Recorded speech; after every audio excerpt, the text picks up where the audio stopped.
Disclaimer, ये story केवल मनोरंजन के उद्देश्य से बनाया गया है। इसका उद्देश्य किसी भी जाति, धर्म या किसी व्यक्ति को ठेस पहुंचाना नहीं है। इसमें दर्शाए गए सभी पात्र, घटना, स्थान लेखक द्वारा लिखी गई लिखकीय कल्पना है और इसे गंभीरता से न लें। धन्यवाद।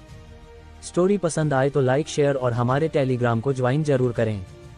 अगले दिन आसमान साफ था, हल्की हवा चल रही थी और माहौल बहुत सुहावना था। राहुल शर्मा हरे भरे घुमावदार रास्ते पर चल रहा था, धीरे धीरे उगते सूरज की ओर बढ़ते हुए। एक चौराहे पर मुड़ते ही उसकी मुलाकात सलाहकार सुनील यादव से हुई, जिनका चेहरा उत्साह से चमक रहा था।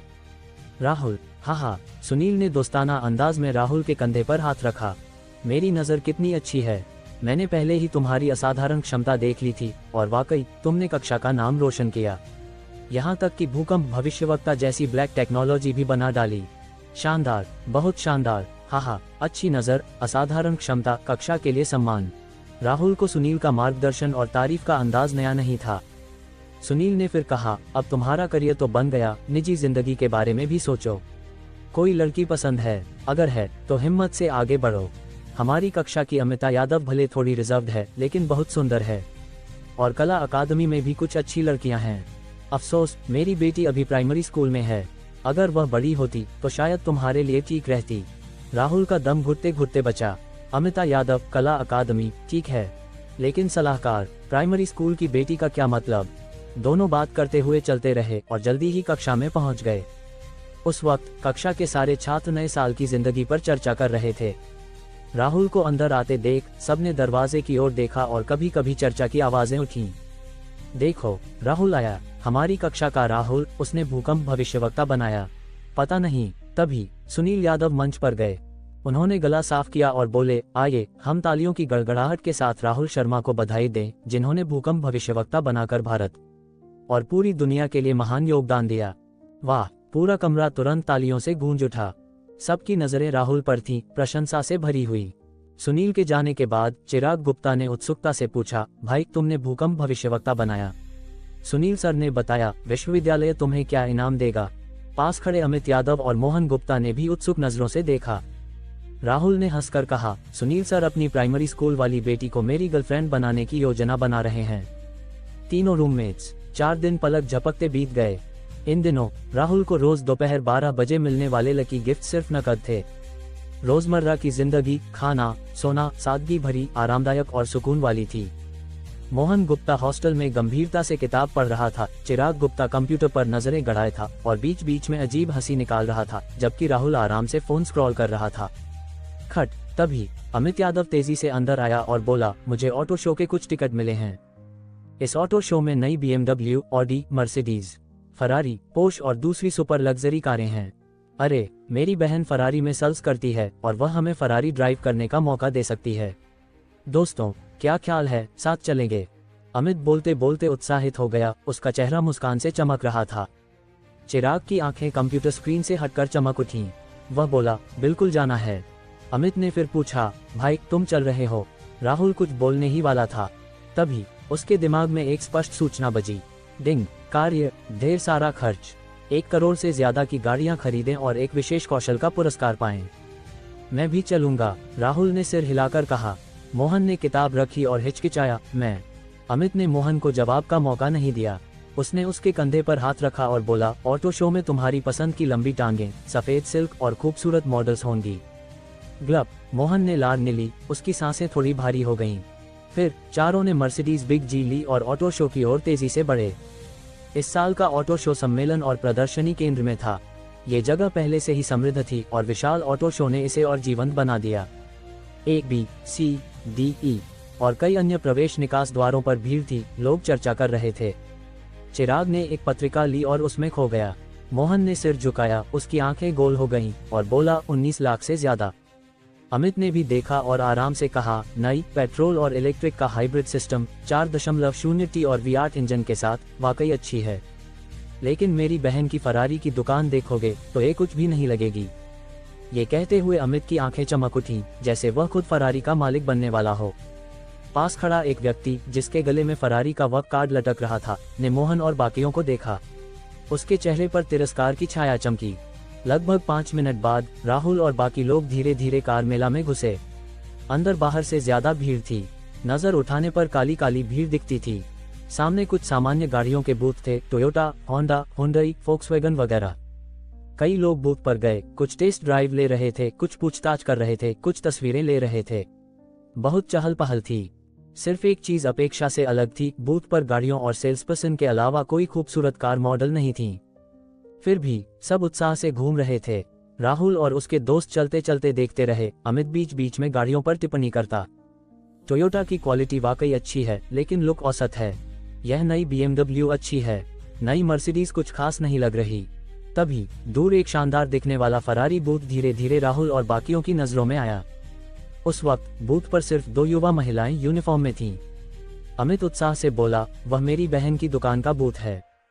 बोलते हुए अमित ने लंबी महिला की ओर हाथ हिलाया और चिल्लाया, दीदी। स्मिता यादव का चेहरा थोड़ा किशोर सा था, जिसमें हल्की सी छात्र जैसी ताजगी थी। जाहिर था उसने काम शुरू किए ज्यादा समय नहीं हुआ था। स्मिता ने अमित को देखा तो बहुत खुश हुई और बोली, छोटू। दीदी, ये मेरे रूममेट्स हैं। अमित ने कहा। हाय दीदी, चिराग, मोहन और राहुल ने एक एक कर कहा। हाँ, स्वागत है, स्मिता ने मुस्कुराते हुए कहा। चलते चलते थक गए हो, पहले पानी पियो। बोलते हुए स्मिता ने फरारी लोगो वाली 4 पानी की बोतलें दी। अमित ने बिना औपचारिकता के एक बोतल खोली। फिर उसकी नजरें बूथ पर शानदार स्पोर्ट्स कारों पर टिक गईं।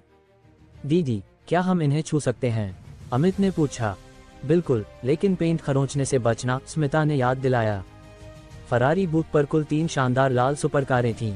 इसके सामने चिराग गुप्ता और अमित यादव का कोई जोर नहीं चल रहा था, जैसे उनका पूरा दिल उस चटक लाल रंग से जल उठा हो। शानदार बॉडी, विशाल पहिए, काले गर्जन वाले वैंस।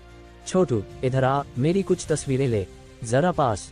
अमित और चिराग कार के सामने, बगल में, पीछे और अंदर तरह तरह की पोज बनाते रहे। उनके चेहरे उत्साह से भरे थे। राहुल कहीं ज्यादा शांत था, क्योंकि उसके पास पहले से कई सुपर कारें थीं। फिर भी राहुल को फरारी के लिए एक खास लगाव था। आखिर फरारी हर लड़के का सपना होता है। राहुल ने पूछा, इन तीनों गाड़ियों की कीमत कितनी है? उस वक्त बूथ पर कोई ग्राहक नहीं था। स्मिता यादव ने गाड़ियों की जानकारी दोहराने का मौका लिया और बताया, बाईं वाली फरारी हॉर्स पावर, इसकी कीमत 44 लाख है। बीच वाली फरारी हॉर्स पावर, ये 53 लाख में बिकती है। दाईं वाली फरारी हॉर्स पावर, इसकी कीमत 35 लाख है। खट, तभी दूर से भारी कदमों की आवाज आई। एक चमकीले कंधे वाला पुरुष सफेद शर्ट में और एक महिला जिसके पास LV बैग और बड़ी हीरे की अंगूठी थी, धीरे धीरे आए। शर्ट वाला पुरुष बोला, ये हमारी फरारी की नवीनतम 488 है। इसका लुक स्टाइलिश है, इंटीरियर शानदार। कीमत 44 लाख, आपके जैसे सफल महिला के लिए सबसे उपयुक्त। महिला आगे बढ़ी, जैसे अनुभव लेना चाहती हो, लेकिन उसने देखा कि चिराग और अमित साधारण कपड़ों में कार में कभी इधर छू रहे थे, कभी उधर। अचानक मेकअप से भरे उसके चेहरे पर सिकन पड़ी और वह बोली, मुझे ये कार अच्छी नहीं लगती। ये कहकर वह मुड़कर चली गई। शर्ट वाला पुरुष जल्दी से पुकारा, मिस शिंदे, मिस शिंदे। लेकिन महिला ने कोई जवाब नहीं दिया। ये देखकर शर्ट वाले ने ठंडी नजरों से चिराग, अमित और बाकियों को देखा, जो फरारी की मिनरल वाटर की बोतलें पकड़े तस्वीरें खिंचवा रहे थे। उसका चेहरा गुस्से से भरा था। फिर वह 2 कदम आगे बढ़ा, दूर से इशारा किया और बोला, स्मिता, प्रिया गुप्ता, इधर आओ। स्मिता और दूसरी सेल्सपर्सन ने ये सुना और जल्दी से आए। हाय, डायरेक्टर सक्सेना, दोनों ने बहुत सम्मानजनक लहजे में एक साथ अभिवादन किया। वे डायरेक्टर सक्सेना के प्रति विनम्र थीं, लेकिन डायरेक्टर सक्सेना ने इसके लिए अच्छा रवैया नहीं दिखाया। उल्टा उन्होंने चेहरा तान कर डांटा, फरारी विश्व प्रसिद्ध सुपरकार है। हमने यहाँ प्रदर्शनी के लिए इतना पैसा खर्च किया, इसका मकसद ज्यादा से ज्यादा उच्च गुणवत्ता वाले ग्राहकों को सेवा देना और आकर्षित करना है, न कि अपनी सेल्समैन की हैसियत का इस्तेमाल कर कंपनी का प्रीमियम पानी बांटना या लोगों को फरारी पर तस्वीरें खींचने और छूने देना। अगर गाड़ी गंदी हो गई या पेंट खराब हो गया तो क्या होगा? कुछ लोग जल्दी नियमित कर्मचारी बनना चाहते हैं। इस रवैये के साथ फरारी में कभी नियमित न बन पाएंगी। स्मिता का सुंदर चेहरा शर्मिंदगी से लाल हो गया। वह समझ गई कि डायरेक्टर सक्सेना उसकी बात कर रहे हैं और उसे मन ही मन अन्याय महसूस हुआ। डायरेक्टर सक्सेना सही हैं, प्रदर्शनी कंपनी ने इस बार बहुत पैसा खर्च किया, लेकिन कंपनी ने ढेर सारा तथाकथित प्रीमियम पानी तैयार किया था। कल तो बूथ पर आने वाले हर व्यक्ति को एक बोतल दी गई थी। आखिर यह विज्ञापन का भी अच्छा मौका था। आज मैंने अपने भाई और दोस्तों को एक एक बोतल दी। क्या ये तस्वीरें खींचने और छूने की बात बेतरतीब? ऑटो शो का मकसद ही नहीं है कि लोग तस्वीरें लें और गाड़ियों को आजमाएं। हालांकि स्मिता को अन्याय महसूस हुआ, उसने धीरे से कहा, माफी डायरेक्टर सक्सेना। डायरेक्टर सक्सेना की आवाज बहुत तेज थी। ये पास खड़े राहुल, अमित, चिराग और मोहन के कानों तक पहुंची। राहुल की भवें हल्की सिकुड़ी, उसका चेहरा थोड़ा असहज हो गया। खट, तभी दूर से कदमों की आवाज आई। काले सूट में एक अधेड़ पुरुष और ग्रे टी शर्ट में एक युवक आराम से चलते आए। दोनों हंसते बात करते थे। ग्रे टी शर्ट वाला युवक हमेशा सहज दिख रहा था, जबकि काले सूट वाला अधेड़ चापलूसी भरा रवैया रखे था। उन्हें देखते ही डायरेक्टर सक्सेना ने अपनी सख्ती छोड़ दी और कुत्ते की तरह चिपकते हुए बोले, मैनेजर गुप्ता, तने जी नमस्ते। मैनेजर गुप्ता ने बेतकर लुत्फ पूछा, आज का हाल कैसा है? हमारे बूथ पर बहुत लोग आए और अभी कुछ इंटरनेट सेलिब्रिटीज लाइव प्रसारण करने आए थे। हमारा बूथ बहुत लोकप्रिय है, डायरेक्टर सक्सेना ने जल्दी कहा। मैनेजर गुप्ता ने सिर हिलाया और कुछ नहीं बोले। पास खड़े तने सिन्हा ने बूथ पर नजर दौड़ाई। अगले पल उसकी आंखें चमक उठीं। वह तेजी से आगे बढ़ा और खुशी से बोला, भाई तुम यहाँ मिलोगे, सोचा नहीं था। राहुल ने सोचा और जल्दी याद आया कि उसने डोंगलाई पर्वत राजमार्ग पर रेसिंग के दौरान तने से मुलाकात की थी। बाद में अमिता यादव के जन्मदिन पर भी वह आया था। हालांकि दोनों ने 2 बार से ज्यादा बात नहीं की थी, इसलिए परिचय गहरा नहीं था। राहुल ने सिर हिलाया और बोला, हाँ। राहुल की तुलना में तने सिन्हा राहुल के लिए प्रशंसा से भरा था। रेसिंग में उसने सबको पछाड़ा और शतरंज में भी वह कमाल था।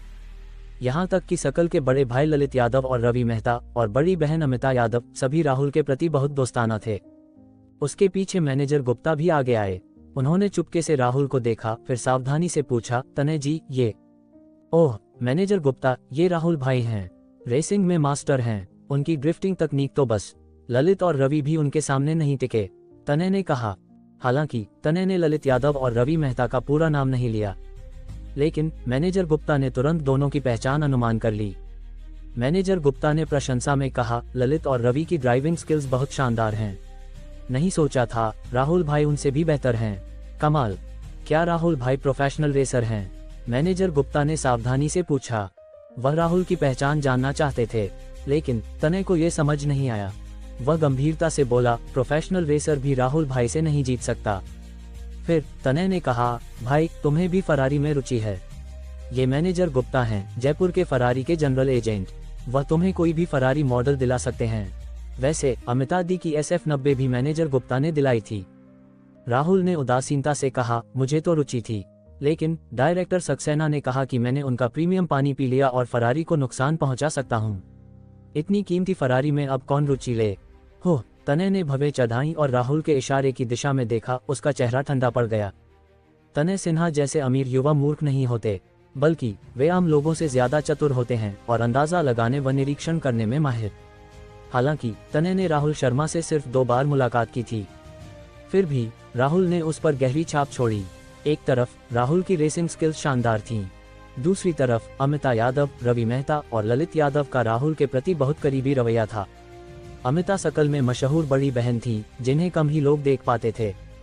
रवि मेहता का गुस्सा मशहूर था, वह किसी की नहीं सुनता था और अक्सर ललित यादव से झगड़ता था। लेकिन राहुल के प्रति उसका रवैया बहुत अच्छा था।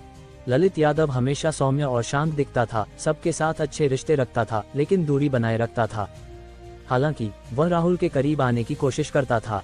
ये सब दिखाता था कि राहुल दोस्ती के लायक हैं।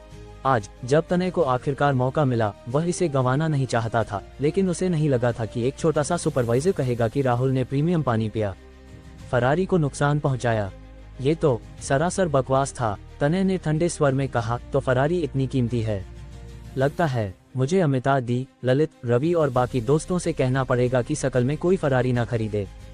पास खड़े मैनेजर गुप्ता चौंक गए और जल्दी बोले, तने जी, राहुल भाई, इसमें जरूर गलतफहमी है। मैं अभी संजय सक्सेना को बुलाकर माफी मंगवाता हूँ। फरारी एक महंगी सुपरकार है, ज्यादातर लोग इसे नहीं खरीद सकते। वे किफायती पारिवारिक गाड़ियाँ चुनते हैं। बड़े बॉस भी इसे नहीं खरीदते, वे मैच्योर और स्थिर बिजनेस कार पसंद करते हैं। फरारी के मुख्य खरीदार तने सिन्हा जैसे अमीर युवा हैं, जो सुपरकारों के शौकीन हैं। अगर ये अमीर युवा फरारी न खरीदे तो मैनेजर गुप्ता की दुकान बंद होने से दूर नहीं। ये सोचकर मैनेजर गुप्ता ने मुड़कर इशारा किया और चिल्लाए, संजय सक्सेना, तुम इस तरह सर्विस करते हो? जल्दी राहुल भाई से माफी मांगो। दरअसल जब संजय सक्सेना ने तने और राहुल को आसानी से बात करते देखा तो वह पहले ही डर गया था। अब मैनेजर गुप्ता के बुलाने पर उसने जरा भी देर नहीं की। 2 कदमों में 3 कदम लेते हुए वह जल्दी आया और घबराते हुए बोला, राहुल भाई, मैं आपकी बात नहीं कर रहा था, तो मेरे दोस्तों की बात कर रहे थे, और तुम मेरे दोस्त की बहन को नियमित कर्मचारी नहीं बनने देना चाहते। राहुल ने उदासीनता से कहा। राहुल को दबंगई पसंद नहीं थी, लेकिन उसे दबाया जाना और कम पसंद था। जब दूसरा पक्ष ऐसा कर चुका है तो उसे कीमत चुकानी होगी। संजय सक्सेना का शरीर कांप उठा, माथे पर पसीने की बूंदें उभर आईं। वह कुछ और समझाना चाहता था, लेकिन कोई सफाई नहीं थी। तनय ने कहा, मैं भी राहुल भाई का दोस्त हूँ, तो मुझे भी फरारी से ज्यादा नजदीकी नहीं रखनी चाहिए। आखिर अगर कुछ खराब हो गया तो मैं क्या करूँगा। मैनेजर गुप्ता बहुत परेशान हो गए। उन्हें समझ आया कि आज राहुल और तनय को संतुष्ट करना जरूरी है, वरना भविष्य में बहुत मुश्किल होगी। तो मैनेजर गुप्ता ने सख्ती से चिल्लाया, संजय सक्सेना, तुम मेरी पीठ पीछे ऐसा काम करते हो, बेकार इंसान। अब से तुम जयपुर फरारी के कर्मचारी नहीं हो, सीधे बर्खास्त। संजय सक्सेना का चेहरा पल में पीला पड़ गया। फरारी एक सुपरकार है, रोजाना कम ग्राहक आते हैं और काम बहुत आरामदायक है, लेकिन सैलरी बहुत अच्छी है। संजय ने काम पर कम खर्च नहीं किया, रिश्तेदारों और दोस्तों के सामने खूब डींगें हाँकी थीं। अब सब गया। अगर वह खुद इस्तीफा देता तो ठीक था, लेकिन अब बर्खास्तगी, ये पूरी तरह अलग बात है। संजय सक्सेना अब लग्जरी कार सर्कल में टिक नहीं पाएगा। मैनेजर गुप्ता, कृपया मुझे एक और मौका दें। राहुल भाई, तनय जी, प्लीज। संजय ने गिड़गिड़ाकर माफी मांगी, लेकिन इसका कोई असर नहीं हुआ। फिर वह स्मिता यादव के पास गया और बोला, स्मिता, मैंने गलती की, प्लीज मुझे एक बार माफ कर दो। अगर मुझे निकाला गया तो मैं सचमुच जी नहीं पाऊंगा। उसकी दयनीय हालत देखकर स्मिता का दिल पिघला और वह बोली, राहुल, राहुल, उसने अपनी गलती मान ली, क्यों न इसे भूल जाएं। राहुल, जो संजय पर ध्यान नहीं दे रहा था, ने पलकें उठाईं और बोला, चूंकि स्मिता ने माफी मांगी है तो ये बात यहीं खत्म। लेकिन मुझे उम्मीद है कि तुम्हें सबक मिला होगा। अगली बार ऐसा कुछ नहीं होना चाहिए, वरना इतनी आसानी से नहीं सुलझेगा। संजय ने कहा, धन्यवाद धन्यवाद, मैं वादा करता हूँ ऐसा फिर कभी नहीं होगा। माहौल तुरंत हल्का हो गया। राहुल ने पूछा, स्मिता दी, इन 3 फेरारीज का कोई ऑर्डर नहीं हुआ न? हाँ, अभी कोई ऑर्डर नहीं है, स्मिता ने कहा। ठीक है, मैं ये तीनों गाड़ियाँ खरीदता हूँ, राहुल ने कहा। हो, स्मिता स्तब्ध रह गई। राहुल ने खुद से कहा, फरारी 488 की कीमत 44 लाख, फरारी 812 की 53 लाख, फरारी F8 की 35 लाख, कुल 1.32 करोड़। कार्ड स्वाइप करें। ये कहकर राहुल ने एक बैंक कार्ड निकाला। क्या सुपर स्पोर्ट्स कार खरीदना, और एक साथ 3? स्मिता ने ऐसा मंजर कहाँ देखा था। वह पूरी तरह हक्की बक्की थी। पास खड़े मैनेजर गुप्ता सबसे पहले होश में आए। वे भी राहुल के इस कदम से हैरान थे। एक साथ 3 फेरारीज खरीद लीं। आम अमीर युवा भी इतना बड़ा सौदा नहीं करते। कोई आश्चर्य नहीं कि तनय सिन्हा राहुल के प्रति इतना विनम्र था। ये सिर्फ उनकी ड्राइविंग स्किल्स की वजह से नहीं था, शायद राहुल की पहचान भी खास है। मैनेजर गुप्ता ने जल्दी कहा, राहुल भाई ने हमारी दुकान से गाड़ी खरीदी, ये हमारा सम्मान है। सारी फिटिंग्स के साथ आप 1.3 करोड़ में ले सकते हैं। फरारी खरीदने में कई अतिरिक्त विकल्प चाहिए होते हैं। अब मुफ्त में देना और 2 लाख कम करना वाकई दुर्लभ था। राहुल ने उदासीनता से सिर हिलाया। बीप। POS मशीन की हल्की आवाज के साथ 1.3 करोड़ का कार्ड स्वाइप सफल हुआ। उसी वक्त राहुल के दिमाग में एक स्पष्ट आवाज गूंजी, डिंग, क्या 10 गुना रिबेट कार्ड का उपयोग करें? हाँ, राहुल ने मन ही मन कहा। तुरंत बाद राहुल का फोन हल्का हिला। भारतीय स्टेट बैंक ने 13 करोड़ रुपए जमा किए। अब तक राहुल की कार्यशील पूंजी 35 करोड़ रुपए तक पहुंच गई थी। उसी वक्त उसके फोन पर 1300 अनक्लेम्ड लकी गिफ्ट्स दिखे। डिंग, कार्य पूरा, ढेर सारा खर्च।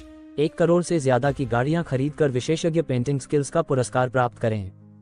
विशेषज्ञ पेंटिंग स्किल्स, शानदार पेंटिंग क्षमता, यथार्थवादी, अनंत शैली और बहुत आकर्षक। विशेषज्ञ पेंटिंग, ये भी एक अच्छी क्षमता थी। राहुल ने 3 फेरारीज खरीदी, 1.3 करोड़ खर्च किए और 13 करोड़ कमाए। फिर विशेषज्ञ पेंटिंग स्किल्स और 1300 लकी गिफ्ट्स मिले।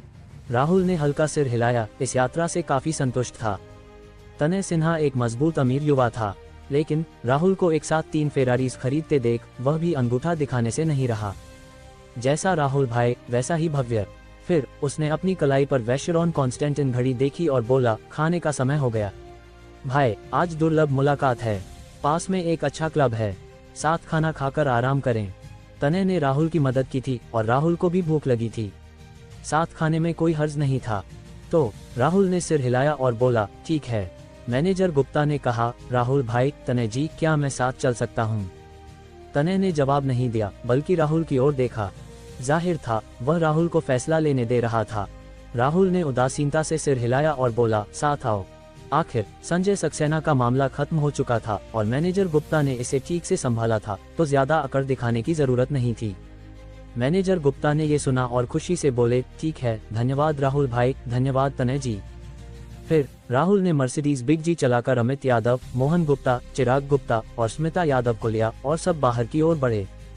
अमित ने गंभीरता से कहा, भाई धन्यवाद। राहुल समझ गया कि वह स्मिता के लिए डायरेक्टर सक्सेना को सबक सिखाने के लिए धन्यवाद दे रहा था। ये छोटी सी बात है, धन्यवाद की क्या जरूरत, राहुल ने हाथ हिलाकर कहा। मोहन ने धीरे से कहा, चिराग, तने जी ने कहा क्लब चलें, ये ठीक नहीं लगता। ये कहकर वह अपनी कमर मटकाने लगा। चिराग हंसा और बोला, अरे मैं तो भूल गया, तू अभी छोटा बच्चा है। लेकिन बच्चे, धीरे धीरे बड़ा होना पड़ेगा। मोहन ने ये सुना तो और जोर से कमर मटकाए, उसका चेहरा उलझन से भरा था।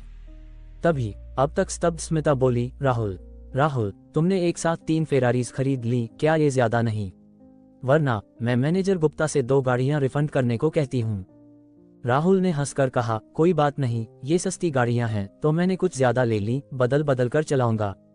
स्मिता, अमित, चिराग, मोहन सब अवाक थे। लाखों की फेरारीज को तुम सस्ती गाड़ी कहते हो? सड़क पर टोयोटा और फोक्सवैगन क्या हैं? खिलौने। कुछ देर बाद सब एसबड़ी क्लब पहुंचे। 2 लंबी खूबसूरत महिलाओं ने जब सबको देखा तो झुककर बहुत मधुर आवाज में कहा, एसबड़ी क्लब में आपका स्वागत है।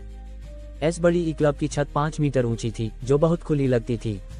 हीरे के आकार के झाड़, फानूस, ऊनी गलीचे, सब कुछ शानदार और उच्च स्तरीय था। फिर समूह उस प्राइवेट रूम में गया जो पहले से बुक था। ऑस्ट्रेलियाई लॉबस्टर, गोल्ड मेडलियन कबूतर, प्रीमियम मछली, क्रिस्टल अंडे की रोल, कई स्वादिष्ट और रंग बिरंगे व्यंजन मेज पर सजे थे। मैनेजर गुप्ता ने फ्लाइंग माउथी की बोतल खोली, पूरा गिलास भरा और बोले, राहुल भाई, मेरे साथ खाने का मौका देने के लिए धन्यवाद। मैं आपके लिए ये गिलास पीता हूँ। ये कहकर उन्होंने एक घूंट में पी लिया। इस गिलास के साथ रूम का माहौल और उत्साहपूर्ण हो गया।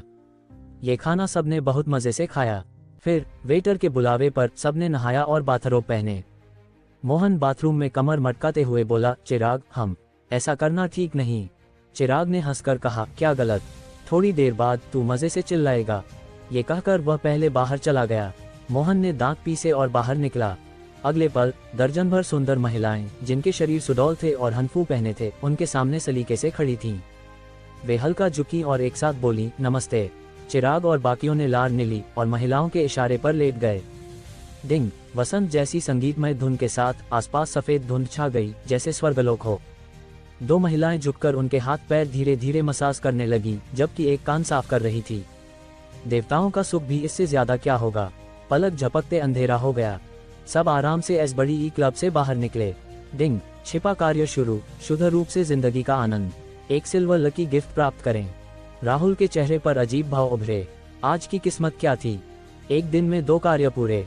किस्मत, राहुल ने ये सोचा और चिराग और बाकियों को जयपुर विश्वविद्यालय छोड़ने के बाद सीधे पनवेल विला चला गया। वह अपनी किस्मत आजमाना चाहता था कि आज लकी गिफ्ट से क्या मिलेगा। क्या एक सिल्वर लकी गिफ्ट खोलें? हाँ। डिंग, बधाई, 1 रुपये क्रेडिट कार्ड। 1 रुपये क्रेडिट कार्ड, 1 रुपये खर्च करने पर 10 करोड़ रुपये का पुरस्कार। 1 रुपये खर्च कर 10 करोड़ रुपये, सीधे 10 करोड़ गुना। ये देखकर राहुल के होंठ हल्के से मुस्कुराए। फिर उसने फोन स्क्रीन पर नजर डाली। क्या 1300 लकी गिफ्ट्स प्राप्त करें? हाँ। डिंग, बधाई, 3 रुपये प्राप्त। डिंग, बधाई, 500 रुपये प्राप्त। ... डिंग, बधाई, एलवी के 5% शेयर प्राप्त। ... डिंग, बधाई, 1 बजाज बिल्डिंग प्राप्त। ... डिंग, बधाई, प्रोफेशनल सेलो स्किल्स प्राप्त। सेलो आसानी से बजाएं, असाधारण आकर्षण दिखाएं। ... डिंग, बधाई, McDonnell Douglas MD 902 private jet प्राप्त। ... डिंग, बधाई, 100% छिपे हथियार स्किल्स प्राप्त। 100 मीटर दायरे में कोई भी चीज 100% सटीकता से निर्धारित स्थान पर फेंकें, शानदार नियंत्रण लोगों को आकर्षित करता है। ... 1300 लकी गिफ्ट से राहुल को कुल 8,30,111 रुपये मिले। MD 902 प्राइवेट जेट की कीमत लगभग 5 करोड़ रुपये है। बजाज बिल्डिंग जयपुर के केंद्र में एक ऑफिस बिल्डिंग है, जिसकी कीमत 100 करोड़ से ज्यादा है।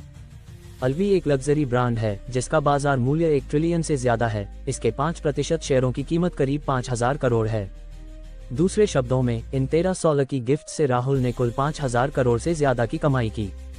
इसके अलावा 2 स्किल्स भी मिले। कमाल की कमाई। आज की किस्मत वाकई शानदार थी।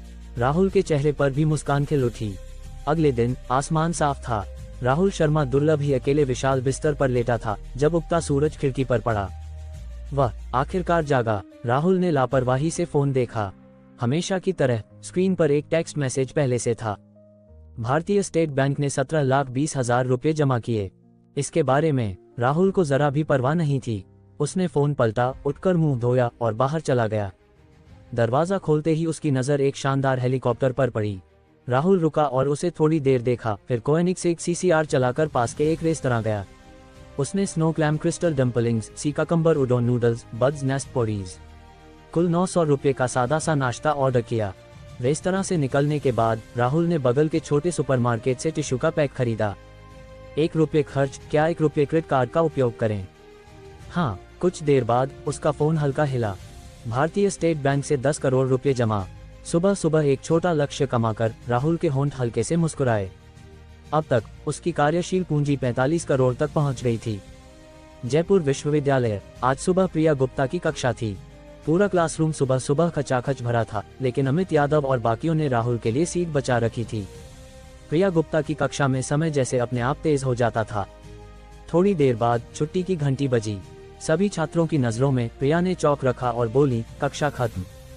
थोड़ा रुककर उन्होंने कहा, राहुल इधर आओ। नतीजतन सभी छात्रों की आंखों में अनिच्छा के अलावा हल्की जलन भी थी। कॉरिडोर के बाहर राहुल ने हंसकर कहा, क्या ऑफिस में जाकर विषय पर चर्चा करें? प्रिया को कुछ याद आया। उनका सुंदर चेहरा हल्का लाल हुआ और बोली, डीन हरेंद्र ने तुम्हें अपने ऑफिस बुलाया है। ओह, राहुल ने लापरवाही से जवाब दिया। प्रिया ने धीरे से कहा, शाम को मेरे घर विषय पर चर्चा करने आना। राहुल ने हंसकर कहा, ठीक है। उस वक्त गणित स्कूल के डीन ऑफिस में हरेंद्र सिंह आराम से चाय पी रहे थे। उनका चेहरा उत्साह से चमक रहा था। खट, दरवाजा खुलते ही हरेंद्र जल्दी खड़े हुए। वे खुशी से बोले, राहुल तुम आ गए। बैठो बैठो, चाय पियोगे? ये वही माउंटेन की दाहुन पाव है, स्वाद लो, देखो कैसी है। राहुल ने चाय का प्याला उठाया और धीरे धीरे मुंह में डाला। स्वाद मीठा था और बाद का स्वाद लंबा। वाकई अच्छी चाय थी। डीन हरेंद्र, मुझे बुलाने का क्या कारण? राहुल ने पूछा। हरेंद्र ने समझाया, हाँ, बात यह है, तुम्हारे भूकंप भविष्यवक्ता को राष्ट्रीय अनुसंधान प्रमाण पत्र और 1 करोड़ रुपए का बोनस मिला है। यहाँ हस्ताक्षर करो और बोनस अगले 2 दिनों में खाते में आ जाएगा। ये कहते हुए हरेंद्र ने प्रमाण पत्र और दस्तावेज दिए। 1 करोड़ का बोनस वाकई बहुत दुर्लभ था। सामान्य परिस्थितियों में स्कूल और अधिकारी निश्चित रूप से प्रचार और रिपोर्ट करेंगे, लेकिन स्कूल और अधिकारियों को पता था कि राहुल को साक्षात्कार पसंद नहीं, इसलिए ये कदम छोड़ दिया गया। ओह, राहुल ने सपाट स्वर में जवाब दिया, बस हस्ताक्षर करना है न? हरेंद्र स्तब्ध रह गए। ये राष्ट्रीय अनुसंधान प्रमाण पत्र और 1 करोड़ का बोनस था। राष्ट्रीय अनुसंधान पुरस्कार की तो बात ही छोड़ो, ये राष्ट्रीय सम्मान है। 1 करोड़ के बोनस की बात करें तो आम आदमी इतना पैसा पाने पर उछल पड़ता, लेकिन राहुल इतना शांत। हरेंद्र को नहीं पता था कि राहुल हर दिन 10 लाख से ज्यादा कमा लेता है। 1 करोड़ वह कुछ दिनों में कमा लेगा। इसके अलावा उसने सुबह 1 रुपये खर्च कर टिश्यू खरीदा और 10 करोड़ कमा लिए। अब 1 करोड़ और मिलने पर वाकई ज्यादा खुशी की जरूरत नहीं थी। थोड़ी देर बाद हरेंद्र धीरे धीरे सामान्य हुए और प्रशंसा में बोले, वाकई वह प्रतिभा जिसने वैद्यनाथन अनुमान, युग्मभाज्य अनुमान सुलझाया और भूकंप भविष्यवक्ता बनाया, जो पैसे को कुछ नहीं समझता। तभी राहुल की जेब में फोन हल्का हिला। लकी गिफ्ट्स दिखे तो राहुल ने हस्ताक्षर करना रोका और जल्दी से लकी गिफ्ट्स खोले। डिंग, बधाई, 5 रुपये प्राप्त। डिंग, बधाई, 3 रुपये प्राप्त। ... राहुल को फोन पर ध्यान देते देख हरेंद्र ने उत्सुकता से देखा। उन्हें राहुल को 3 रुपये का लकी गिफ्ट लेते देखा और उनके मुंह के कोने हल्के से फड़के। 1 करोड़ का बोनस इतना हल्का लिया, कुछ रुपये के लकी गिफ्ट्स इतने गंभीरता से। हरेंद्र को समझ नहीं आया कि क्या कहें। 1 मिनट बाद राहुल ने फोन रखा, फिर से पेन उठाया और तेजी से दस्तावेज पर हस्ताक्षर किए। और कुछ नहीं तो मैं चलता हूँ, ये कहकर वह प्रमाण पत्र लेकर बाहर चला गया। भाई, प्रिया मैम ने क्या कहा? हॉस्टल लौटते ही अमित यादव ने पूछा। चिराग गुप्ता और मोहन गुप्ता ने भी पूछताछ भरी नजरों से देखा। राहुल ने कहा, ओह, मुझे राष्ट्रीय अनुसंधान पुरस्कार मिला और साथ में 1 करोड़ का बोनस दिया। 1 करोड़ का बोनस। खामोशी। पूरा हॉस्टल अचानक शांत हो गया। काफी देर बाद चिराग बड़बड़ाया, मैं अब मेहनत से पढ़ूं तो देर नहीं हुई। वाह। अमित और मोहन ने कुछ नहीं कहा, बस चुपके से किताब उठाए और तेजी से पलटने लगे। दोपहर में पुराने प्रोफेसर की कक्षा थी। हालांकि राहुल ने कल अच्छा आराम किया था, फिर भी प्रोफेसर के कुछ बोलने के बाद वह जल्दी सो गया। जब राहुल ने आंखें खोली तो स्कूल खत्म हो चुका था। टिंग टिंग। तभी उसकी जेब में फोन मधुर स्वर में बजा। राहुल ने कॉलर देखा, ये जयपुर शहर के नेता जितेंद्र राव का फोन था। राहुल भाई, राष्ट्रीय अनुसंधान पुरस्कार के लिए बधाई। हमारी जयपुर टीम तुम्हें डिनर पर बुलाना चाहती है और तुम्हारे लिए जश्न मनाना चाहती है। क्या तुम बाद में फ्री हो? फोन कनेक्ट होते ही जितेंद्र की उत्साहपूर्ण आवाज गूंजी। पिछली बार जितेंद्र ने राहुल को डिनर के लिए बुलाया था, लेकिन तब उनके दोस्त चिराग गुप्ता का बारबेक्यू स्टॉल खुला था, इसलिए जितेंद्र कई अधिकारियों के साथ वहां गए थे। उस दौरान जितेंद्र की नाक एक गुंडे ने तोड़ दी थी। हालांकि चिराग के बारबेक्यू स्टॉल को अब कोई परेशान नहीं करता था और उसका धंधा बहुत अच्छा चल रहा था। इस नजरिए से राहुल को जितेंद्र का शुक्रिया करना चाहिए। तो राहुल ने जवाब दिया, ठीक है, तो पहले जितेंद्र भाई का धन्यवाद। राहुल का वादा सुनकर जितेंद्र खुशी से बोले, भाई से क्या औपचारिकता, और धन्यवाद की बात है तो हमें तुम्हें जयपुर, भारत के लिए धन्यवाद देना चाहिए। थोड़ी औपचारिक बात के बाद राहुल ने फोन रखा। Jaipur royal hotel. हमेशा की तरह लोग आते जाते थे, बहुत चहल पहल थी। दरवाजे पर ऑडी गाड़ियां एक कतार में खड़ी थी, बहुत सलीके से। बूम। राहुल की कोएनिक से एक CCR इसके बीच कुछ अलग दिख रही थी। स्वागत है। दरवाजे पर चीनी पोशाक में 2 सुंदर महिलाओं ने मधुर स्वर में कहा। राहुल ने हल्का सिर हिलाकर अभिवादन किया। फिर उसकी नजर पास खड़ी हल्की नीली ड्रेस वाली अधेड़ महिला और सीधे कंधों वाले युवक पर पड़ी। काकी सावित्री। यश भाई, राहुल ने पुकारा। सावित्री गुप्ता और यश गुप्ता ने धीरे से मुड़कर देखा, कुछ हैरानी से बोले, राहुल। सावित्री गुप्ता, पूरा नाम सावित्री गुप्ता। यश गुप्ता उनका बेटा था। वे पहले लखनऊ की 4 गलियों में रहते थे और राहुल के परिवार के पड़ोसी थे। तब दोनों परिवारों के रिश्ते बहुत अच्छे थे और वे राहुल का खूब ख्याल रखते थे। हालांकि उनके स्थानांतरण के बाद फिर कभी मुलाकात नहीं हुई थी। आज यहाँ अचानक मुलाकात हो गई। पुराने परिचितों की मुलाकात का माहौल बहुत हल्का था और सब बहुत खुश थे। सावित्री ने पूछा, राहुल, तुम जयपुर घूमने आए हो? राहुल ने कहा, मैं जयपुर विश्वविद्यालय में पढ़ता हूँ। जयपुर विश्वविद्यालय, ये तो प्रमुख विश्वविद्यालय है। मैंने पहले कहा था कि तुम जरूर अच्छे विश्वविद्यालय में जाओगे और वाकई ऐसा हुआ। शाबाश। सावित्री ने प्रशंसा की। राहुल कहाँ अच्छे विश्वविद्यालय में दाखिल हुआ था, उसने तो कॉलेज प्रवेश परीक्षा दी ही नहीं थी। जयपुर विश्वविद्यालय में उसका दाखिला वैद्यनाथन अनुमान सुझाने की वजह से हुआ था। हालांकि राहुल ने ज्यादा सफाई नहीं दी। फिर उसने पूछा, यश भाई सेना से वापस आए? यश ने सिर हिलाया और बोला, हाँ। वह हमेशा कम बोलता था और सैनिक बनने के बाद और कम। राहुल को इसमें कोई आश्चर्य नहीं हुआ। राहुल ने कहा, यश भाई पहले से ही सूबेदार थे न? अब वापस आना अफसोस की बात है। यश के चेहरे पर उदासीनता का भाव उभरा। सावित्री बोली, तुम्हारा यश भाई 30 के पार है। वह हमेशा सैनिक नहीं रह सकता, जल्दी वापस आया तो परिवार बसा सकता है। थोड़ा रुककर उन्होंने फिर कहा, संयोग से तुम्हारे यश भाई की चचेरी बहन को वाणिज्य प्रमुख का परिचय था। आज हमने उसे डिनर पर बुलाया और यश के लिए नौकरी बदलने की व्यवस्था करने को कहा। तभी पीली ड्रेस वाली एक महिला और बड़े पेट वाला पुरुष पास आए। काकी, आप यहाँ क्यों खड़ी हैं? मैं और सेक्शन चीफ लियांग कब से इंतजार कर रहे हैं, पीली ड्रेस वाली महिला ने शिकायती लहजे में कहा। सावित्री ने माफी मांगी, मैं अपने पुराने पड़ोसी के बेटे से मिली और थोड़ी बात कर ली। फिर सावित्री ने परिचय दिया, राहुल, ये तुम्हारे यश भाई की चचेरी बहन रिया मेहता है और यह सेक्शन चीफ लियांग। राहुल ने दोनों की ओर सिर हिलाया। आखिर वह उनसे परिचित नहीं था। राहुल को बनावटी विनम्रता पसंद नहीं थी। हालांकि इस हरकत से सेक्शन चीफ लियांग की भवें सिकुड़ गईं। वह खुद सेक्शन चीफ था और एक युवक ने सिर्फ सिर हिलाया, न झुककर अभिवादन किया। राहुल ने पूछा, यश भाई, आप नौकरी कहाँ बदलना चाहते हैं? यश ने सच्चाई से कहा, जांच विभाग में सबसे अच्छा। पास खड़े सेक्शन चीफ लियांग ने ऊंचे स्वर में कहा, यह सैन्य इकाई नहीं है। नौकरी बदलने पर तुम जिस विभाग में चाहो वहां नहीं जा सकते। ये खाली जगहों पर निर्भर करता है। आखिर वह सिर्फ एक छोटा वाणिज्य सेक्शन चीफ था जिसके पास यश को विशिष्ट पद पर भेजने की क्षमता नहीं थी।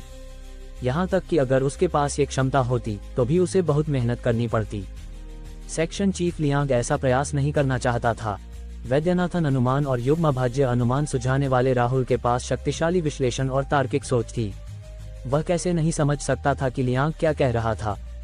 तो उसने कहा, अगर यश भाई जांच विभाग में जाना चाहते हैं तो मैं कुछ उपाय कर सकता हूँ।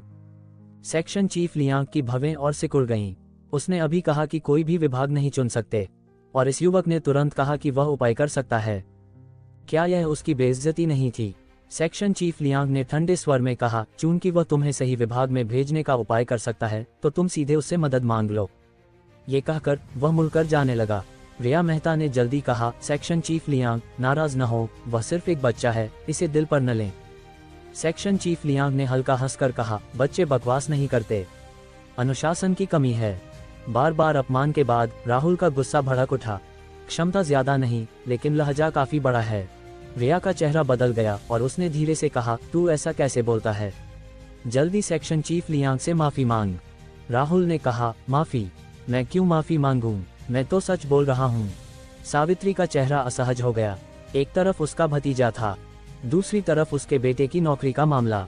राहुल ने उनकी असहजता देखी और बोला, काकी सावित्री चिंता न करें, यश भाई का मामला मुझे सौंप दें। ठीक है, अगर ऐसा है तो मुझे जरूरत नहीं लगती।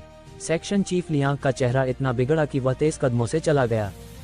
रिया ने गुस्से में कहा, काकी मैंने मेहरबानी से सेक्शन चीफ लियांग को यश भाई के लिए नौकरी ढूंढने को कहा था, आपने मेरे साथ ऐसा सलूक किया।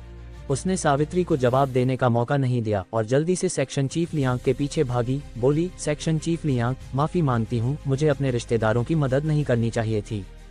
थोड़ी देर बाद मैं 3 बड़े गिलास पीऊंगी और आपसे माफी मांगूंगी। रिया ने सारी अच्छी बातें कही और लियांग का गुस्सा थोड़ा कम हुआ, उसकी चाल धीमी पड़ गई। तभी दूर से कदमों की आवाज आई। फिर सफेद शर्ट में पुरुषों और महिलाओं का एक बड़ा समूह तेजी से अंदर आया। सेक्शन चीफ लियांग ने उन्हें देखा तो उसकी आंखें गोल हो गईं। संजय मेहता, उनके तत्काल बॉस, व्यापार दल का कप्तान, डेंग जेहू, जांच दल का कप्तान, पंकज शर्मा, परिवहन ब्रिगेड का कप्तान, ... जयपुर शहर का नेता जितेंद्र राव, वे सब जयपुर रॉयल होटल आए थे। धीरे धीरे सेक्शन चीफ लियांग ने देखा कि वे उनकी दिशा में आ रहे थे। अचानक लियांग का दिल बहुत उत्साहित हो गया।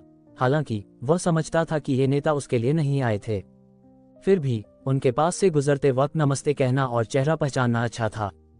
आखिरकार जितेंद्र और बाकी लोग लियांग के पास पहुंचे। सेक्शन चीफ लियांग ने जल्दी झुककर अपने जीवन की सबसे चमकीली मुस्कान के साथ कहा, नमस्ते नेताओं। हालांकि जितेंद्र और बाकियों ने उसे देखा ही नहीं, न उसकी बात सुनी और सीधे उसके सामने से गुजर गए। अंत में सब राहुल के सामने रुके। जितेंद्र ने हाथ बढ़ाया और बोले, राहुल भाई, हमने तुम्हें डिनर पर बुलाया लेकिन तुम मेहमान पहले पहुंच गए, सचमुच माफी। राहुल ने आराम से हंसकर कहा, मैं बस थोड़ी देर पहले आया। ये दृश्य सेक्शन चीफ लियांग की आंखों में था। वह पूरी तरह स्तब्ध, हैरान रह गया। यह क्या स्थिति थी? क्या स्थिति थी? बड़ा नेता जितेंद्र राव ने इस युवक से सक्रिय रूप से हाथ मिलाया और कहा कि वह उसे डिनर के लिए बुला रहा है।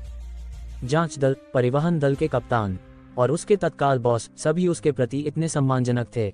यह क्या स्थिति थी? तभी राहुल ने लियांग पर नजर डाली और हंसकर कहा, और तुम लोग आने से पहले इस सेक्शन चीफ लियांग ने मेरा स्वागत कर लिया था। ओह! अचानक जितेंद्र और सभी कप्तानों ने अपनी नजरें लियांग पर केंद्रित की। हाय! पल में लियांग का चेहरा सफेद पड़ गया और माथे पर पसीने की बारीक बूंदें उभर आईं।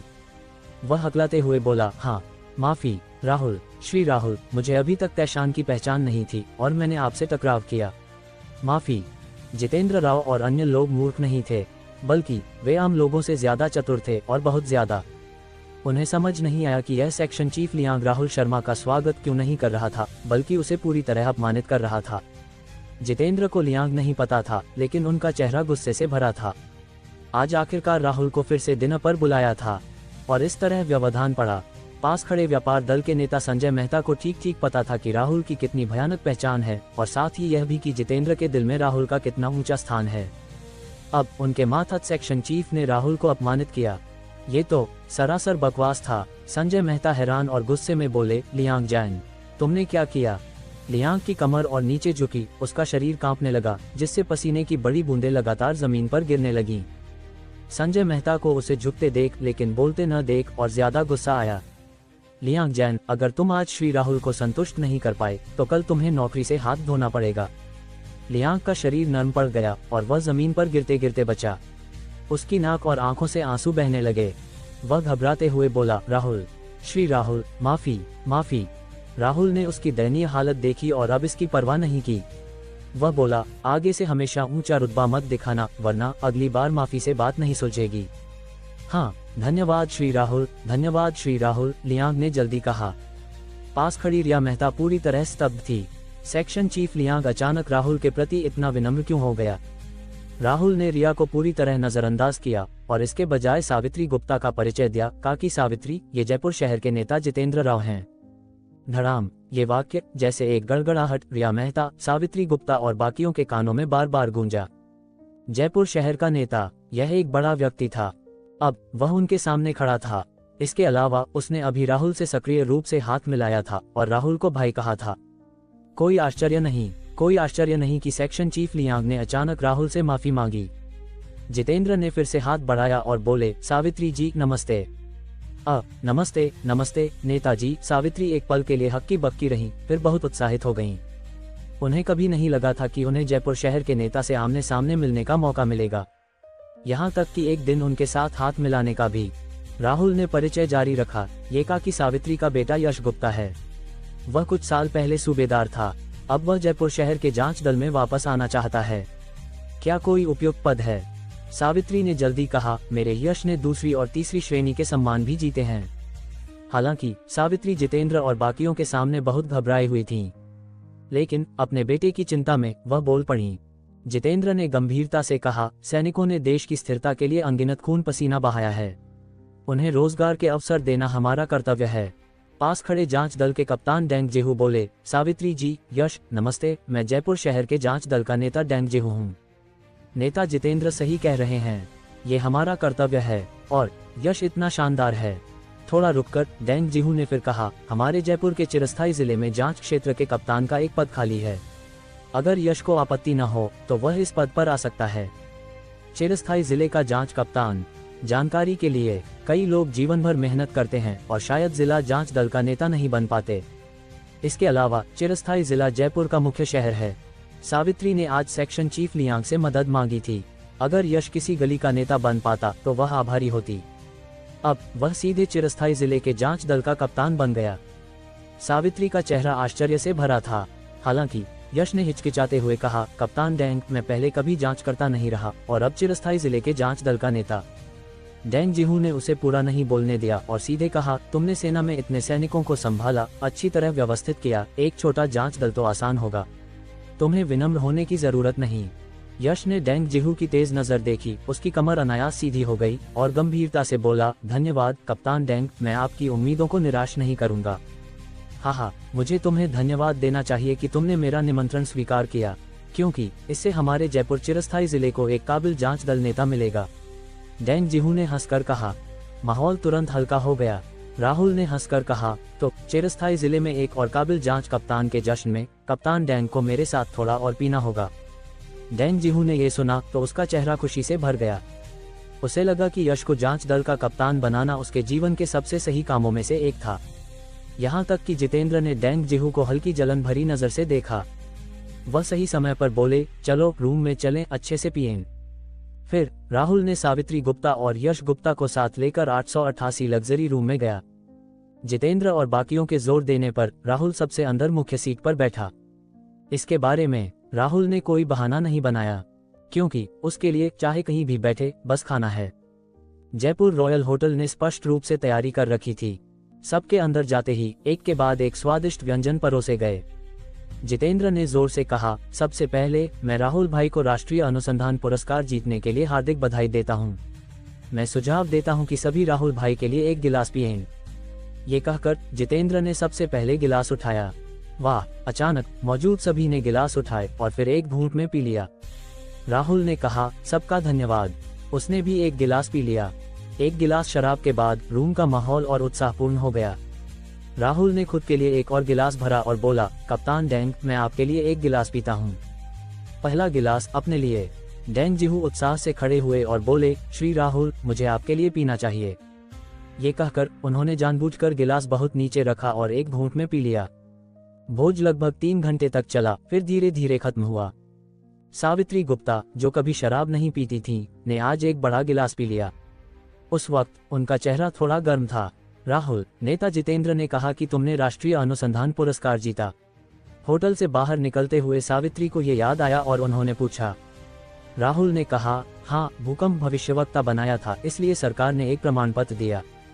क्या तुमने भूकंप भविष्यवक्ता बनाया? सावित्री ने आश्चर्य से चिल्लाकर कहा। उनकी शराब का नशा भी कुछ कम हो गया। पहले सावित्री ने भूकंप भविष्यवक्ता के बारे में खबरें देखी थीं। तब उन्होंने कहा था कि भूकंप भविष्यवक्ता के आविष्कारक का नाम उनके पुराने पड़ोसी के बच्चे जैसा है। उन्हें नहीं पता था कि वे एक ही व्यक्ति थे। सबसे अलग होने के बाद राहुल सीधे प्रिया गुप्ता के घर गया। डिंग डोंग, एक स्पष्ट डोरबेल के बाद प्रिया ने धीरे से दरवाजा खोला।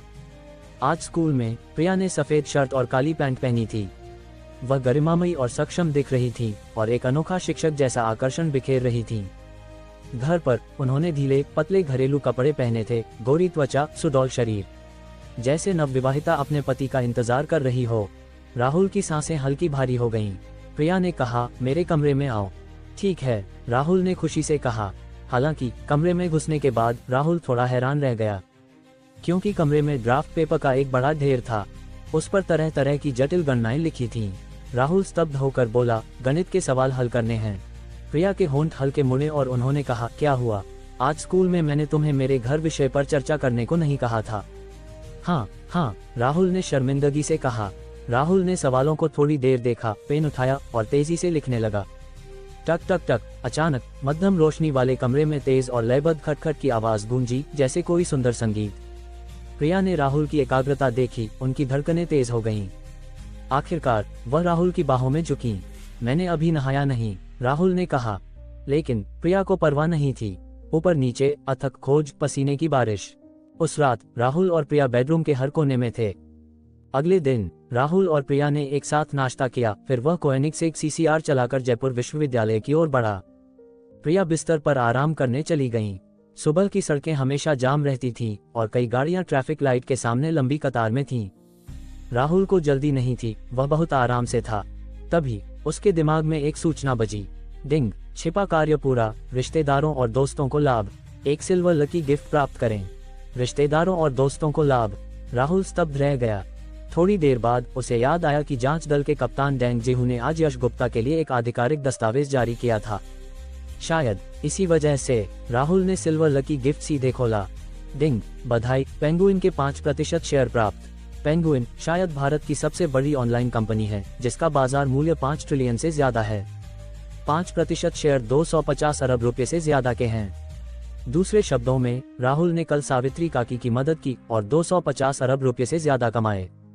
हालांकि शेयरों का व्यापार नहीं हो सकता, लेकिन सालाना लाभ वितरण शायद अरबों में होगा। राहुल के चेहरे पर भी मुस्कान खिल उठी। वूम, तभी हरी बत्ती जली और राहुल ने एक्सीलरेटर दबाकर गाड़ी आगे बढ़ाई। फिर भी जब राहुल जयपुर विश्वविद्यालय पहुंचा तो कक्षा शुरू हो चुकी थी। दरअसल सड़क बहुत जाम थी, तो राहुल ने कक्षा में न जाकर हॉस्टल में सोना चुना। समय पानी की तरह बह गया। जब राहुल ने आंखें खोलीं तो सूरज आसमान में था। वह बिस्तर पर लेटा और लापरवाही से फोन पलटने लगा। कुछ देर बाद उसका फोन हिला। 12 बजे। लकी गिफ्ट्स दिखे। डिंग, बधाई, 5 रुपये प्राप्त। डिंग, बधाई, 3 रुपये प्राप्त। ... डिंग, बधाई, सागर सिटी में एक मकान प्राप्त। डिंग, बधाई, 1999 रुपये प्राप्त। ... आज राहुल को कुल 23,221 रुपये और सागर सिटी में एक मकान मिला। जब राहुल ने नजर उठाई तो पास में रियल एस्टेट प्रमाण पत्रों का एक बड़ा ढेर और चाबियों का गुच्छा चुपके से रखा था। 3 बिल्डिंग 201, क्षेत्रफल 178 वर्ग मीटर, मालिक राहुल शर्मा। 3 बिल्डिंग 301, क्षेत्रफल 178 वर्ग मीटर, मालिक राहुल शर्मा। ... ये देखकर राहुल के चेहरे पर अजीब भाव उभरे। उसे याद आया कि उसने कृति यादव के लिए जो मकान खरीदा था वह भी सागर सिटी की 3 बिल्डिंग में था। उस समय 80 लाख प्रति सेट की कीमत थी। दूसरे शब्दों में, पूरे मकान की कीमत कई 100 करोड़ हो सकती है। हाल की किस्मत वाकई अच्छी लग रही है। दोपहर में स्कूल छूटने के बाद राहुल ने मर्सिडीज बिग जी चलाकर सागर सिटी की ओर बढ़ा। टिंग टिंग, एक मोड़ पर उसकी जेब में फोन मधुर स्वर में बजा। हेलो, क्या ये श्री राहुल हैं? फोन पर एक भारी आवाज थी। हाँ, मैं हूँ, राहुल ने कहा। श्री राहुल, मैं परिवहन कंपनी से हूँ। यहाँ आपका कुछ सामान है, इसे कहाँ भेजूँ? सागर सिटी, मैं भी लगभग वहां पहुंच रहा हूं, राहुल ने कहा। ठीक है। जब राहुल सागर सिटी पहुंचा तो एक ट्रक पहले से दरवाजे पर इंतजार कर रहा था। ड्राइवर ने राहुल को देखा तो जल्दी आगे आया और हंसकर बोला, श्री राहुल, नमस्ते। राहुल ने कहा, ओह, तुम परिवहन कंपनी से हो न? हाँ, ये सारा आपका सामान है, इसे कहाँ भेजूं? ड्राइवर ने बोलने के बाद धीरे से डिब्बा खोला जिसमें एलवी बैग्स और कपड़ों से भरा ट्रक दिखा। राहुल हैरान रह गया, उसे लगा था कि यह ऑनलाइन खरीदे गए स्नैक्स होंगे। उसने नहीं सोचा था कि इतने सारे कपड़े और बैग होंगे। ये सारे मेरे हैं? राहुल ने पूछा। हाँ, ड्राइवर ने सम्मानजनक स्वर में कहा। राहुल ने सोचा और बोला, ठीक है, तो तुम इसे अंदर ले जाने में मेरी मदद करो। फिर राहुल ने ड्राइवर और 2 कुलियों को 3 बिल्डिंग के नीचे ले गया। उसने एक मकान खोला और पूरे ट्रक के एलवी कपड़े और बैग्स को उसमें रखवा दिया। राहुल ने घर में ढेर सारे कपड़ों और बैग्स को देखा और मन ही मन आह भरी, अच्छा हुआ कि आज लकी गिफ्ट्स में सागर सिटी का मकान मिला, वरना इतने सारे कपड़े और बैग्स के लिए मुझे सचमुच नहीं पता होता कि कहाँ रखूं। जैसे ही ड्राइवर और कुली गए, राहुल का फोन फिर मधुर स्वर में बजा। उसने कॉलर देखा, यह विदेश से एक अपरिचित नंबर था। हेलो श्री राहुल, फोन पर कुछ भारी हिंदी बोली गई। राहुल ने कहा, हेलो, आप कौन? थोड़ी देर बाद फोन पर एक और भारी आवाज आई, श्री राहुल, मैं एलवी के अध्यक्ष श्री मैगजिस का अनुवादक हूँ। हमारे श्री मैगजिस ने मुझे आपका अभिवादन करने को कहा। इसके अलावा उन्होंने पूछा कि क्या आपको नवीनतम एलवी उपहार मिला। उम्मीद है आपको ये पसंद आया। राहुल ने ये सुना तो समझा कि उस ट्रक के एलवी बैग्स और कपड़े एलवी के अध्यक्ष ने भेजे थे, तो वह बोला, मुझे मिल गया। इसके अलावा अपने अध्यक्ष को कहें कि मुझे ये बहुत पसंद आया। मेरी ओर से धन्यवाद। आखिर दूसरा पक्ष नेकनियति से उपहार दे रहा था, बुनियादी शिष्टाचार तो बनता था। फोन पर हंसी की गहरी आवाज और तेज अंग्रेजी की बौछार आई। हालांकि राहुल ने सारी अंग्रेजी बहुत स्पष्ट सुनी और समझी।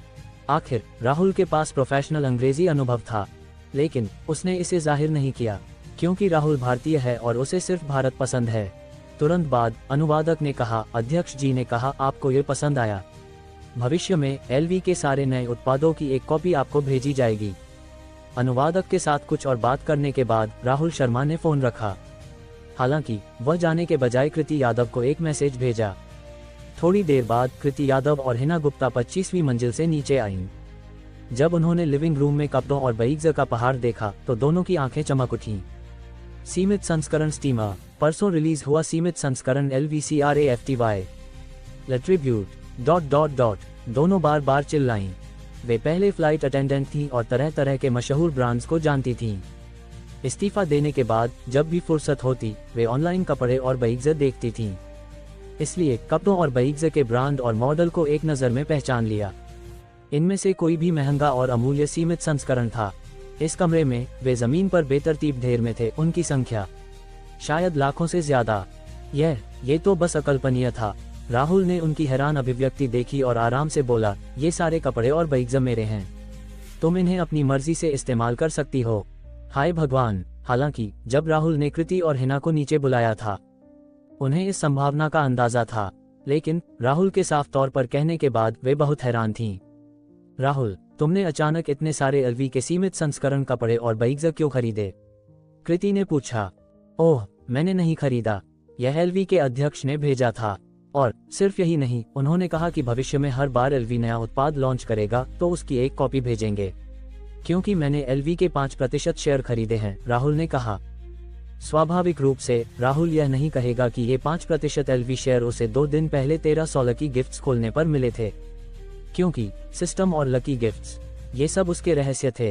हाय भगवान। कृति और हिना ने फिर से डर के मारे चिल्लाया। हर बार एलवी नया उत्पाद लॉन्च करेगा तो एक कॉपी भेजेगा, यानी भविष्य में उनके पास अनगिनत एलवी उत्पाद होंगे। और राहुल ने वाकई एलवी के 5% शेयर खरीदे, वह भी एलवी जिसका बाजार मूल्य 1 ट्रिलियन से ज्यादा है। 5% शेयर यानी 5000 करोड़ से ज्यादा। यह उनकी कल्पना से पूरी तरह बाहर था। हालांकि उन्हें नहीं पता था कि राहुल के पास न सिर्फ एलवी के 5% शेयर हैं, बल्कि पेंगुइन के भी 5% शेयर हैं, वरना उनकी अभिव्यक्ति अब से कहीं ज्यादा रोमांचक होती। काफी देर बाद कृति और हिना शांत हुई, अपनी पसंद के कपड़े और बैग्स चुने और खुशी खुशी 25वीं मंजिल पर लौट गईं।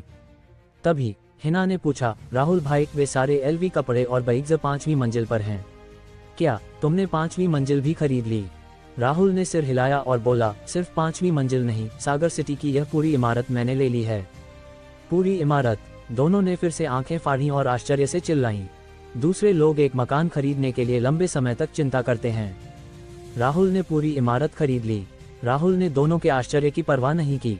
उसने अतिरिक्त चाबियों का गुच्छा फेंका और बोला, अगर भविष्य में तुम्हें एक साथ रहना तंग लगे तो जहां चाहो वहां रख लो। अचानक हिना और कृति ने राहुल को उत्साह भरी नजरों से देखा। उनकी जिंदगी को आसान और सुरक्षित करने के लिए राहुल ने सीधे पूरी इमारत खरीद ली। ऐसा पुरुष हो तो और क्या चाहिए। अगले पल दोनों सीधे राहुल की बाहों में झुकीं। उस रात सागर सिटी की 3 नंबर इमारत हमेशा से ज्यादा जीवंत थी। धड़ाम, दूर क्षितिज पर आतिशबाजी की एक कड़ी उभरी जिसने शानदार फूल खिलाए। अगले दिन चूंकि शनिवार था, नाश्ते के बाद राहुल सोफे पर बैठा और लापरवाही से फोन स्क्रॉल करने लगा। डिंग, तभी उसका फोन हल्का हिला। ये नंदिनी गुप्ता का मैसेज था। नंदिनी, हमारी कंपनी हाल ही में नए उत्पाद लॉन्च करने की तैयारी कर रही है। क्या तुम फ्री होकर देखने आ सकते हो? राहुल ने जरा भी हिचकिचाहट नहीं दिखाई और सीधे जवाब दिया, राहुल, ठीक है, मैं थोड़ी देर में आता हूँ। फिर राहुल ने थकी हुई कृति और हिना से कुछ बात की और लैम्बोर्गिनी बुल चलाकर सेंट्रल टावर की ओर बढ़ा। पहले सेंट्रल टावर के प्रवेश द्वार पर कारों और इलेक्ट्रॉनिक उत्पादों के विज्ञापन थे। अब इसे तनिष्क सुगंध के बड़े लोगों से बदल दिया गया, जो बहुत आकर्षक था। जब राहुल लिफ्ट से 17वीं मंजिल पर पहुंचा तो एक परिचित खुशबू धीरे धीरे फैली। पिछली बार तनिष्क सुगंध कंपनी थोड़ी खाली थी। इस बार ये खचाखच भरी और बहुत जीवंत थी। राहुल को देखते ही रिसेप्शन की सुंदर महिला जल्दी खड़ी हुई और बहुत सम्मानजनक स्वर में बोली, नमस्ते श्री राहुल।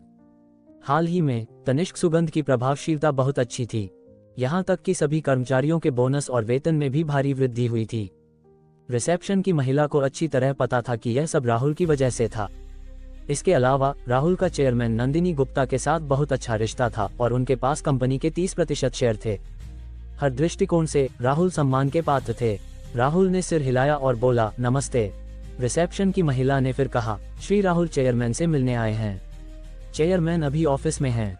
ठीक है, राहुल ने जवाब दिया। फिर वह लंबे कदमों से कंपनी की ओर बढ़ा। खट खट खट, एक भारी आवाज के बाद चेयरमैन के ऑफिस से मधुर आवाज आई, कृपया अंदर आएं। उस पल नंदिनी गुप्ता कुछ महत्वपूर्ण दस्तावेजों की समीक्षा कर रही थी। उनकी अभिव्यक्ति इतनी केंद्रित थी कि उन्होंने पहली बार सिर नहीं उठाया। राहुल ने उन्हें दूर से देखा। अगर गिनती करें तो पिछली बार प्रिया गुप्ता के घर पर नंदिनी से मिलने के बाद कुछ समय बीत चुका था। आज की नंदिनी एक व्हाइट कॉलर सूट पहने थी, बहुत सक्षम दिख रही थी और उनकी सुडौल आकृति को पूरी तरह उभार रही थी। उनके शांत और सुंदर चेहरे पर थकान और उत्साह की छाया थी। जाहिर था तनिष्क सुगंध इस दौरान बहुत व्यस्त थी। साथ ही वह बहुत संतुष्ट थी। इससे राहुल को उनके लिए दुख और खुशी दोनों महसूस हुई। गंभीर लोग सबसे सुंदर होते हैं। उस पल नंदिनी एक अनोखा आकर्षण बिखेर रही थी। तभी नंदिनी ने आखिरकार सिर उठाया। जब उन्होंने देखा कि यह राहुल है तो उनके सुंदर चेहरे पर छिपाई न जा सकने वाली मुस्कान खिल उठी। राहुल, तुम आए और कुछ बोले भी नहीं। बैठो, मैं पहले तुम्हारे लिए चाय डालती हूँ। बोलते हुए नंदिनी ने कागजात एक तरफ फेंके और खुद चाय बनाने खड़ी हुई। हालांकि वह अपने काम में बहुत तल्लीन थीं, लेकिन जाहिर था राहुल का उनके दिल में स्थान ज्यादा महत्वपूर्ण था। थोड़ी देर बाद ऑफिस में चाय की हल्की खुशबू फैल गई। राहुल ने चाय उठाई और एक घूंट लिया। नंदिनी ने जल्दी पूछा, स्वाद कैसा है? मीठा, सुंदर, सुगंधित, शानदार चाय, राहुल ने कहा। तुम्हें पसंद है तो ठीक है, नंदिनी ने खुशी से कहा, जैसे उन्हें सबसे बड़ी तारीफ मिल गई हो। राहुल ने पूछा, वैसे तुम कौन सा परफ्यूम लॉन्च करने जा रही हो? नए उत्पादों की बात आते ही नंदिनी गुप्ता के सुंदर चेहरे पर उत्साह की छटा छा गई। उन्होंने राहुल शर्मा का हाथ थामा और बोली, यहाँ आओ, पहले जानकारी देखो। फिर दोनों एक साथ कंप्यूटर के पास गए और एक ही नर्म बॉस कुर्सी पर बैठे, एक दूसरे से सटकर। राहुल के दिल में एक ठंडी जेट जैसी अनुभूति हुई। नंदिनी ने अपनी पतली उंगलियों से माउस को तेजी से चलाया। थोड़ी देर बाद कंप्यूटर स्क्रीन पर हाई डेफिनेशन तस्वीरें उभरी। नंदिनी ने परिचय दिया, इस बार तनिष्क सुगंध का नया उत्पाद परफ्यूम नहीं बल्कि स्किन केयर उत्पाद है। ये स्किन केयर उत्पाद शुद्ध प्राकृतिक हर्बल अर्क से बनाए गए हैं। इनमें हर्बल खुशबू है और साथ ही ये मॉइस्चराइजिंग, लुब्रिकेशन, वाइटनिंग जैसे प्रभाव भी देते हैं। नंदिनी बोलते बोलते और उत्साहित हो गईं। उनकी सुंदर आंखों में हल्की चमक थी बिखर रही थी। राहुल उनकी बातें पूरी तरह नहीं सुन रहा था, बस उनकी गंभीर और उत्साहित अभिव्यक्ति को देखकर थोड़ा खो गया था। तभी नंदिनी अचानक पलटी, उनकी सांसों की हल्की खुशबू छुई और बोली, राहुल तुम्हें क्या लगता है? उन्होंने राहुल की गर्म नजर देखी और जल्दी कुछ समझ गईं, उनका सुंदर चेहरा शर्मिंदगी से लाल हो गया। फिर उन्होंने अपना सिर हल्का झुकाया, लेकिन उनका हाथ गलती से माउस पर लग गया। लगभग 2 घंटे बाद राहुल और नंदिनी चेयरमैन के ऑफिस से बाहर निकले। उस पल नंदिनी के सुंदर चेहरे पर अभी भी हल्की लालिमा थी और उनकी गोरी त्वचा पर पसीने की एक बूंद लटक रही थी, जैसे उन्होंने अभी कोई गहन कार्य किया हो। हमारे स्किन केयर उत्पाद में कुछ खुशबू है, तुम परफ्यूम विशेषज्ञ हो, बाद में और सुझाव दे सकते हो, नंदिनी ने कहा। राहुल ने सिर हिलाया और बोला, कोई बात नहीं। वे बात करते हुए चलते गए और थोड़ी देर बाद अनुसंधान और विकास केंद्र में पहुंचे। पिछली बार जब राहुल आया था तो अनुसंधान केंद्र में सिर्फ कुछ साधारण रासायनिक उपकरण थे। इस बार वहां कई बड़े उपकरण और थे। अनुसंधान कर्मचारी सावधानी से उपकरणों को समायोजित कर रहे थे और डेटा का विश्लेषण कर रहे थे। नंदिनी ने कहा, सब लोग अपना काम रोकें और हमारे नए विकसित स्किन केयर उत्पाद को शुरू से अंत तक बनाएं। उन्हें अच्छी तरह याद था कि पिछली बार राहुल ने उत्पादन प्रक्रिया में परफ्यूम की कमी पकड़ी थी, इसलिए इस बार भी नंदिनी चाहती थी कि राहुल पूरी प्रक्रिया देखे। ठीक है, सभी डेवलपर्स ने एक साथ जवाब दिया। उनका काम व्यवस्थित और सुनियोजित था।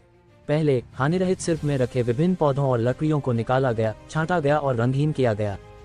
फिर गर्म करने, आसवन और अन्य विधियों से प्रभावी तत्व निकाले गए। इसके बाद विभिन्न तरल दवाओं को अलग अलग अनुपात में मिलाया गया। लगभग 1 घंटे बाद राहुल के सामने पानी जैसा एक एसेंस की बोतल आई। उसी वक्त राहुल के दिमाग में एक स्पष्ट सूचना बजी। डिंग, छिपा कार्य पूरा। स्किन केयर उत्पादन को पूरी तरह देखें और ब्यूटी वाटर खरीदने का अधिकार प्राप्त करें। ब्यूटी वाटर, इसमें व्हाइटनिंग, झाइयां हटाने और त्वचा को पुनर्जनन करने के विशेष प्रभाव हैं। 10,000 रुपये लीटर। नोट, ब्यूटी वाटर खरीदने के लिए पैसे खर्च करने पर लकी गिफ्ट्स नहीं मिलेंगे। नंदिनी ने देखा कि राहुल स्किन केयर उत्पाद लेने नहीं गया, बल्कि स्तब्ध खड़ा था। वे पूछने से नहीं रही, राहुल क्या हुआ? ओह कुछ नहीं, राहुल ने अभी प्रतिक्रिया दी और कहा, तुम अभी इस स्किन केयर उत्पाद को लॉन्च मत करो, मैं तुम्हें बाद में कुछ दिखाता हूँ। ये कहकर राहुल सेंट्रल टावर के बाहर की ओर तेज कदमों से बढ़ा। पास के एक छोटे सुपरमार्केट में उसने 2 लीटर की मिनरल वाटर बोतल खरीदी और उसका पानी दुकान के मालिक को पीने के लिए दे दिया, सिर्फ खाली बोतल रखी। फिर वह गाड़ी में आया, 20,000 रुपये खर्च कर 2 लीटर ब्यूटी वाटर खरीदा और फिर तनिष्क सुगंध कंपनी वापस आया। नंदिनी ने राहुल को जाते और लौटते देखा, लेकिन उसके हाथ में मिनरल वाटर की बड़ी बोतल थी। वे हैरान होकर बोली, राहुल ये तुम? राहुल ने कहा, ये ब्यूटी वाटर है जो मैंने कुछ लोगों से विकसित करवाया है। इसका प्रभाव देखो कैसा है। ये ब्यूटी वाटर है। नंदिनी थोड़ा स्तब्ध रह गईं। उन्होंने ब्यूटी वाटर को शानदार धातु के बर्तनों में देखा था और उत्कृष्ट चीनी मिट्टी की बोतलों में भी, लेकिन मिनरल वाटर की बोतल में ब्यूटी वाटर पहली बार देखा था। अगर कोई और कहता कि उसकी मिनरल वाटर बोतल में ब्यूटी वाटर है, तो नंदिनी शायद उससे बात भी नहीं करती। हालांकि ये राहुल था। नंदिनी ने सावधानी से कुछ बूंदें अपनी जेड जैसी हथेली में डाली, फिर दर्पण की ओर मुड़ी और धीरे धीरे अपने सुंदर चेहरे पर लगाया। अचानक उन्हें अपने चेहरे पर ताजगी का एहसास हुआ। अगले पल नंदिनी की सुंदर आंखें गोल हो गईं और वे आश्चर्य से चिल्लाईं, ये कैसे संभव है? इंद्रधनुषी इत्र के लॉन्च होने के बाद तनिष्क सुगंध ब्रांड भारत में पूरी तरह स्थापित हो गया था। कई चैनल और विक्रेता सहयोग के लिए आए थे। इसी वजह से नंदिनी बहुत व्यस्त थीं और अक्सर देर तक जागती थीं। लगातार कई दिनों तक नंदिनी की त्वचा थोड़ी खुरदरी और फीकी हो गई थी और यहाँ तक कि 2 हल्के दाग भी उभर आए थे। और जब नंदिनी ने राहुल का लाया ब्यूटी वाटर इस्तेमाल किया तो उनकी त्वचा में जैसे जीवन आ गया। वह फिर से गोरी और चिकनी हो गई और दाग पूरी तरह गायब हो गए। ये व्यस्तता और देर रात जागने से पहले की तुलना में और ज्यादा सही थी। नाजुक, जैद जैसी चमक, ये नंदिनी का आज का वर्णन था। नंदिनी ने कॉस्मेटिक्स उद्योग में प्रवेश इसलिए चुना था क्योंकि उनका दिमाग गर्म नहीं था, बल्कि उन्होंने बहुत पहले से देश विदेश के विभिन्न कॉस्मेटिक्स का अध्ययन किया था। वह जानती थी कि एस्टी लॉडर में एंटी एजिंग और मरम्मत की क्षमता है, लेबोनी में त्वचा के चयापचय को सक्रिय करने और उम्र बढ़ने को रोकने की क्षमता है, और सीबीपी त्वचा को चमकदार बना सकता है। हालांकि इन स्किन केयर उत्पादों का लंबे समय तक उपयोग करने पर ही थोड़ा सा प्रभाव दिखता है। अब ये क्या स्थिति थी? उन्होंने सिर्फ थोड़ा ब्यूटी वाटर लगाया और कुछ ही मिनटों में जमीन आसमान का बदलाव हो गया। ये ब्यूटी वाटर कहाँ था? ये तो बस देवताओं का अमृत था। थोड़ी देर बाद नंदिनी होश में आई और बोली, राहुल ये ब्यूटी वाटर। राहुल ने कहा, अगर तुम्हें ठीक लगता है तो भविष्य में मैं नियमित रूप से एक बड़ा बैच भिजवाऊंगा और फिर तनिष्क सुगंध इसे बेचेगा। ठीक, ये तो बहुत ज्यादा अच्छा था। नंदिनी की सांसें थोड़ी तेज हो गईं। वह लगभग कल्पना कर सकती थी कि एक बार तनिष्क सुगंध इसे बाजार में लॉन्च करेगा तो ये कितना लोकप्रिय होगा। लेकिन जल्दी ही वह हिचकिचाई और बोली, ये तुमने विकसित किया उत्पाद है, मैं इसे सीधे बेचूं क्या ये? राहुल ने नंदिनी के चिकने और कोमल चेहरे को छुआ और हंसकर कहा, हम में तुम में का इतना फर्क क्यों? और मेरे पास कंपनी के 30% शेयर तो हैं ही। ये सुनकर नंदिनी ने राहुल की बाहों में अपने आप को छोड़ दिया और धीरे से कहा, राहुल धन्यवाद। आगे के एपिसोड सुनने के लिए सब्सक्राइब कीजिए हमारे